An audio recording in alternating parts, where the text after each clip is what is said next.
আমি চলচ্চিত্রে এখন আপনারা বলতে পারেন যে গাঙ্গুয়া ভাই আপনি অনেক বছর ধরে নাই কেন? আমি এই জন্য নাই যে আমি মাঝখানে একটু ভালো হয়েছিলাম, ভালো হওয়ার পরে কারণ আমি বলে নেই প্রথম থেকে যে আমি ব্রেন স্ট্রোক করেছিলাম।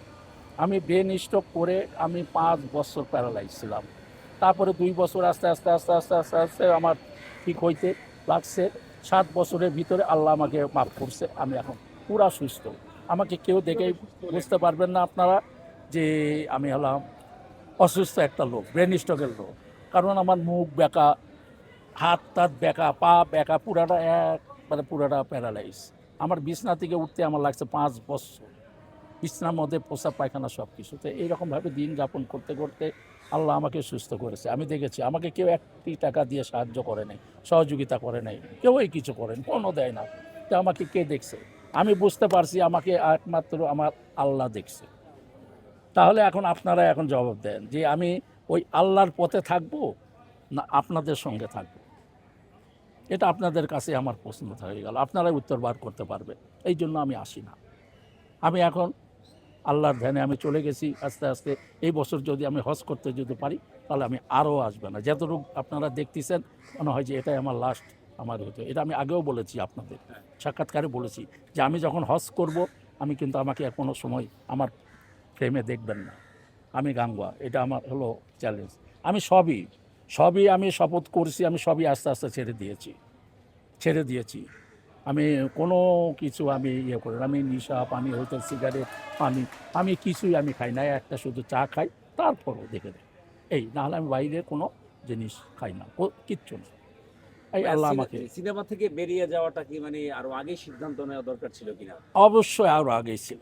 আল্লাহ যদি আমাকে আরও আগেও যদি সুন্দরভাবে আমাকে যদি এইরকম যদি সুন্দর করবে বা ইয়ে করবে, এটা যদি এই শিক্ষাটা যদি আল্লাহ আমাকে যদি আরও আগে যদি দিত তাহলে আমি আগেই আমি ঠিক হয়ে যেতাম। কারণ আমি তো জানতাম না, আমি তো অতটা বুঝি নাই, অতটা ইয়ে করিনি যে চলচ্চিত্রে এরকমভাবে থাকলে আমাকে একবারে এই বেনিষ্ট করে প্যারালাইজ করে আমাকে জীবনটা শেষ করে দিত বা আমি নাও বাঁচতে পারতাম। বা আমি গাঙ্গুয়া যদি এরকম খোঁড়ায় খোঁড়ায় যদি হাঁটতাম, বেঁকা হয়ে হাঁটতাম, মাজা বেঁকা করে হাঁটতাম, তাহলে আমাকে চলচ্চিত্র কে নিবে? কেউই তো চলচ্চিত্র নিত না। বঙ্গ লোকের তো চলচ্চিত্র কোনো জায়গা নাই। তো এখন আমি আবার সুন্দর হয়েছি, এখনও সবাই আগ্রহ চলচ্চিত্র নেওয়ার জন্য। কিন্তু চলচ্চিত্র নেওয়ার জন্য হইলেও চলচ্চিত্রে আপনারা নিতে পারেন। লাস্ট চলচ্চিত্র সেটা হলো এই হজের আগ পর্যন্ত। এই হজের পরে আমাকে আর ক্যামেরার সামনে দেখবেন না। আর যদি আমার সেরকম ক্যারেক্টার যদি না হয় তাহলে আমি ওইটাও আমি করব না। গাঙ্গুয়া ভাই, এই যে নতুন জীবন, নতুন একটা দর্শন, নতুন একটা পথ পেলেন, এই জন্য কি আল্লাহর কাছে শুকরিয়া আপনার? হাজার হাজার লাখো লাখো শুক্রিয়া। কারণ আমি যখন প্যারালাইজ হয়েছি, আমি এই জীবন আত্মহত্যা করার জন্য আমার বাসায় ৮তলা ছাদে ওঠার জন্য বহুত চেষ্টা করেছি। আমি ২ বছর উঠতে পারি নাই। আমি গাড়িতে অ্যাক্সিডেন্ট করার জন্য আমি প্রধানমন্ত্রী এই বাড়ির এখানে মোহাম্মদপুর এখানে আসার জন্য বা আসছিও কত গাড়ি ঘোড়ার জন্য হলে কত চিন্তা ভাবনা করছি, কিন্তু আমি কোনো বড় কোনো বাস ট্রাক পাইনি। যা একটু ছোটো মোটো পিক আপ টিক আপ পাইতাম, দেখতাম অনেক জোরে আসতেছে, আমার সামনে আইসা স্লো আসে। ওই সময় চিন্তা করতাম যে ওর সঙ্গে অ্যাক্সিডেন্ট করে আমি মরবো না, আরও অসুস্থ। এইরকমভাবে আমি মরার জন্য কত চেষ্টা করছি। আর এখন আল্লাহর কাছে আমি বাঁচার জন্য চেষ্টা করি, যে এখন বাঁচার জন্য চেষ্টা করি যে আল্লাহ তুমি আমাকে আরও কতদিন রাখো, আমি তোমার এই পথে সুন্দরভাবে নামাজ বন্দেগি এইরকম দোয়া কালাম কোরআন শরীফ নিয়ে আমি যাতে জীবনযাপন করতে পারি। সিনেমার লাইফ আর হচ্ছে এই যে এখন যে লাইফটা আপনি বেছে নিয়েছেন, কোনটাকে বেশি প্রাধান্য দেন বা কোনটাতে বেশি কমফোর্টেবল মনে করেন? অর্থাৎ সিনেমা দিয়ে কিন্তু বোকা ছেলে একবারে বোকা ছেলে। কোথায় হলো আল্লাহর, কোথায় হলো সিনেমা? আল্লাহর কোথায় হলো সিনেমা? এটা একটা প্রশ্ন হয়ে গেল। আল্লাহ আল্লাহ আর সিনেমা টিনেমা ওইসব কিছু না। এটা কর্মস্থান। আপনারা অনেক কিছু কর্ম করতে পারেন, আপনারা অনেক কিছু কর্ম করতে পারেন, শুধু সিনেমা না, বহুত কর্ম আছে দেশে। এইসব করে আপনারা খাইতে পারেন, জীবনযাপন করতে পারেন। তবে আপনাদের সঙ্গে রাখবেন আল্লাহর নিয়ামতটা সঙ্গে রেখে দিবেন, বা সব সময় এটাই আপনারা নিয়ত করবেন। বা আমার শিল্পী ভাইরা যারা যদি আমার কথা শুনছেন এবং দেশের মানুষ এরা শ্রোতারা সবাই আল্লাহকে স্মরণ করবেন, আল্লাহকে ধারণ করবেন, আল্লাহকে মনে রাখবেন যে একমাত্র আপনাকে যদি আল্লাহ যদি সুস্থ যদি থাকে তাহলে আপনি আলহামদুলিল্লাহ বলবেন। গাঙ্গুয়া ভাই, আল্লাহ আপনাকে হৃদায়ত দান করছে, আপনি কি আপনার জীবনটা আল্লাহর পথে উৎসর্গ করবেন? একবারে পুরাটা আল্লাহর পথে, পুরাটা আল্লাহর পথে আমি একবারে পেশ করে দিব। আর অন্য কোনো দিকে আমি কিছুতেই আমি ইয়ে করব না। আমি তো নিয়ত করছি, আমি যদি একবার যদি হজে যাইতে পারি যে আল্লাহর ওই ঘর আমি দেখলে ওই ঘর আমি নাও ছাড়তে পারি, ওই ঘরেরই একটা কোণা ধরে বসে থাকবো ওখানে। কারণ আমার কর্মস্থানে কিছুই দরকার নাই। কারণ আমার একটা মেয়ে আছে, আমার একটা মেয়েকে আমি কিছু দিতে পারিনি, আমার বাড়ি গাড়ি সয় সম্পত্তি দিতে পারিনি, কিন্তু আমার মেয়েকে যে সুশিক্ষিত করে আমার মেয়েকে ছেড়ে দিয়েছি, আমার মেয়ে এখন দেশ বিদেশ সব জায়গায় ঘুরতেছে। সে এখন টিচার হিসাবে, ওনার হাজব্যান্ডও জামাই দোনোজনা মিলে এখন কলেজের টিচার। আগে ছিল রাশিয়াতে, এখন আছে ইউরোপে। বাস, আমার তো আর কোনো তো দরকার তো নয় তাদের। আল্লাহ শুধু আমাকে শুধু সুস্থ যদি রাখে, আল্লাহর নিয়ামত যদি সুস্থভাবে যদি আমি করে যেতে পারি, শুকুর আলহামদুলিল্লাহ। না, আমি ওই রকম কোনো সিন করি নাই, বা ওই রকম কোনো অশ্লীল সিনও আমি করি নাই। আমাকে দিয়ে অনেক সিন ভিলেনের ডাইরেক্টর করিয়েছে, আমি তো নিজে তো আর কোনো করি নাই। এবং অশ্লীল ছবিও আমি গাঙ্গুয়া করি নাই, কারণ অশ্লীল ছবি যখন আমাদের বাংলাদেশে চলচ্চিত্র হয়েছিল এক সময়, ওই সময় আমার মেয়ে হলো এ লেভেলে লেখাপড়া করতেছে। এই জন্য আমি ওই ভয়ে, আমার মেয়ের ভয়ে আমি অশ্লীল ছবির দিকেও যাই নাই, টাকার পিছনে দৌড়াই নাই। আমি সৎভাবে সৎ ভিলেন হিসাবে আমি করেছি এবং এই পর্যন্ত। কারণ আমাকে আমার মরহুম নায়ক জসিম সাহেব আমাকে অভিনয় শিখিয়েছে। অভিনয় কত প্রকার কি এইটা আমার ওস্তাদে মরহুম নায়ক জসিম সাহেব শিখিয়েছে। এই জন্য আমি ওটার উপরে আমি স্থির হয়েছিলাম। অন্য কেউ অন্য দিক দিয়ে বললো, আমি ওটা করতাম না। এই জন্য আমার দেখবেন প্রতিটা ছবি সুপার হিট। আমার ছবিগুলো দিয়ে প্রোডিউসারেরা বাড়ি গাড়ি ঘর টর বহুত কিছু করেছে, 8 তলা 10 তলা সবাই, এমনকি মান্নাও করেছে। আমার ওস্তাদ নায়ক জসিম সাহেব সেও বিল্ডিং করেছে, আমার গুই ভাই আমাদের পার্টনার সেও করেছে, দেলোয়ার জান জন্টু সাহেব সেও করেছে। মানে অনেক এরকমভাবে বলতে পারবো না, এত সময় লাগবে। আমার ছবি দিয়ে আরও বাড়ি গাড়ি করেছে। আর অন্য আর্টিস্টদের ছবি কইরা এখন ওই সব বাড়ি গাড়ি আবার বিক্রি করতেছে। এই হলো পার্থক্য। তারপরও আমি যে গাঙ্গুয়া আমাকে চিনল না ভাই। অনেক ছবি আপনাদের উপহার দিয়েছি, অনেক 900 ছবির উপরে আমি ছবিতে কাজ করেছি। 350 ছবি আছে আমার ভিলেন হিসাবে, সুপার হিট ছবি। এখানে যে প্রশ্নটা আপনারা করলেন, সুন্দর প্রশ্ন করেছেন যে এখানে আসেন প্রাণ জুড়ে যায়।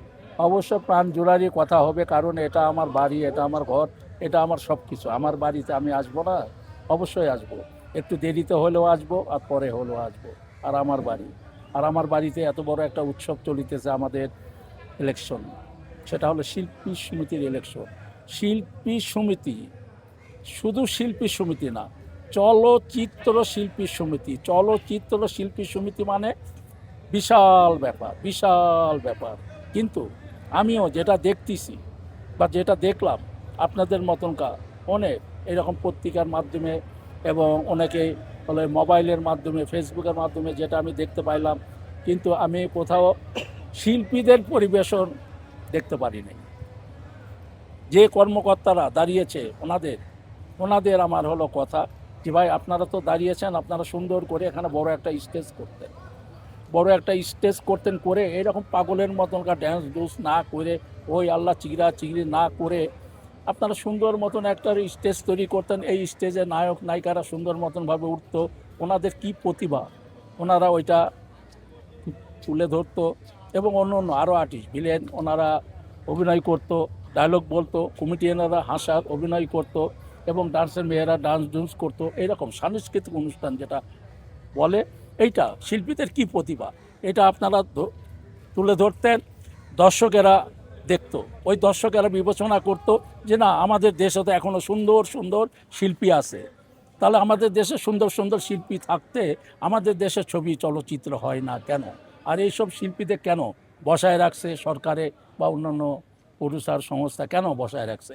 আমাদের এই সুন্দর সুন্দর শিল্পীরা কত সুন্দরভাবে প্রতিভা দেখাইতেছে, একটা সাপোর্ট হইতো। কারণ আপনারা যে সব টেলিভিশনে হোক আর ইউটিউবে হোক মোবাইলে হোক যে ছেড়ে দিছেন, এটা কারা দেখতেছে?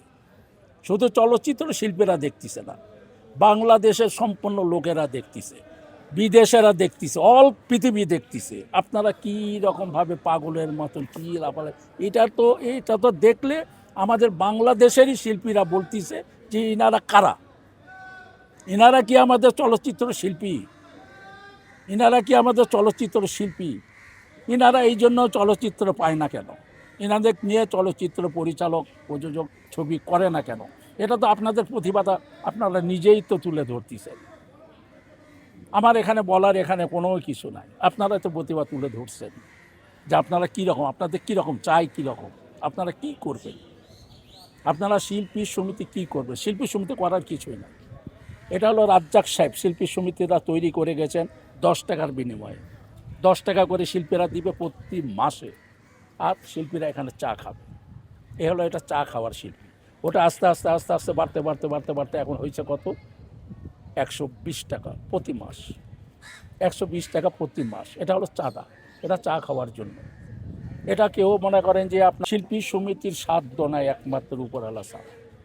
একমাত্র উপরওয়ালা ছাড়া ওকে কেউই ভালো করতে পারবে না, কেউই ভালো করতে পারবে। শিল্পী সমিতি কী করতে পারবে? শিল্পী সমিতি কেউ মারা গেলে নিয়ে আসবে, এখানে জানাজা করবে, মিলাদ দিবে একটা, আলহামদুলিল্লাহ একটু দোয়া করবে, শেষ। এছাড়া শিল্পী সমিতির কিছুই করার নাই। কারণ আপনারা তো এমনি তো দেখেছেন যে সরকার করে দিছে, যেমন ট্রাক মালিক, হেল্পার, ড্রাইভার, ইনাদের কত সুন্দর সমিতি আছে, ওনাদের করে দিছে। মারা গেলে 3 লক্ষ টাকা পায়, অসুস্থ হলে 2 লক্ষ টাকা পায়, এমনি অ্যাক্সিডেন্ট হলে অনেক কিছু পায়। আমাদের কি পায়? কিছুই পায় না। তো এটা নিয়ে আপনারা তুলে ধরেন না। অনেক কুত্তা বিড়াল আছে, এনারাও তো খায়, কেউ তো বেঁচে থাকে, ওনারা চাইতেও পারে না, ওনারা কাউ ওনাদের দেয়ও না, কিন্তু তারপরেও তো বেঁচে থাকে। আল্লাহ দুনিয়া থেকেও মরে।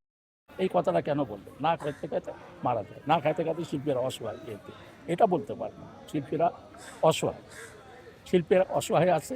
এখানে যারা সুন্দর সুন্দর যারা মনে করেন যে পয়সাওয়ালারা আছে বা আছে, তারা এইসব শিল্পীকে দেখতে পারে বা সাহায্য না অনুদান দিতে পারে। এই